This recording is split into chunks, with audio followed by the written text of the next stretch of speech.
We have news of another victim of a hit and run and another search for the driver who killed him. The body of 11-year-old Alexander Torres was found near the Hillsborough Avenue Bridge early Saturday morning. Investigators believe he was hit by a 2005 or 2006 metallic gray Nissan Altima. They're searching for one with front end damage. Police just released a 911 call. Take a listen.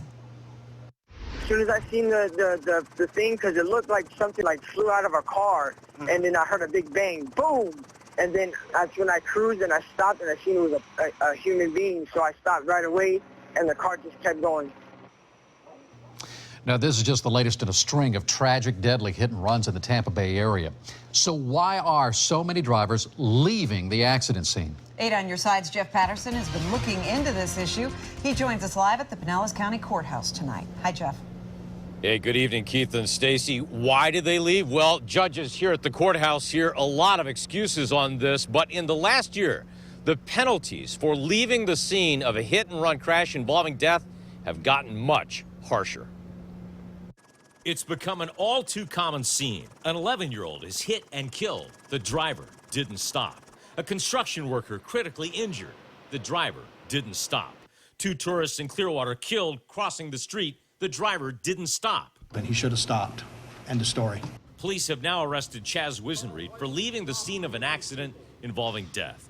Police have reason to believe Wisenreed had been drinking just before the accident. People just get nervous and overwhelmed with anxiety, and they panic. Criminal defense attorney Kevin Hayslett believes even if Wisenreed had been drinking, he'd be facing less time in prison if he did stop. You leave the scene, and all of a sudden it goes from nothing or maybe a traffic ticket to a first-degree felony with mandatory license suspension and mandatory state prison sentence. Florida is cracking down on hit-and-run drivers, but many don't know it. They've now made it that the leaving scene of an accident with a death is a first-degree felony, and your exposure, the amount of time you could face in prison, is actually greater with a leaving scene of an accident involving a death than it was or is currently for a DOA manslaughter.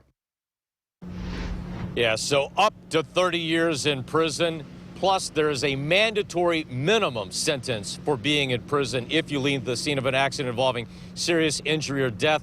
You lose your license, $10,000 fine, plus if you have any conscience at all, you'd stop, wouldn't you, Keith? You would certainly think so and hope that people would, Jeff, but unfortunately we've seen not everybody thinks the same way. Jeff Patterson live in Pinellas County tonight. Thank you for that report.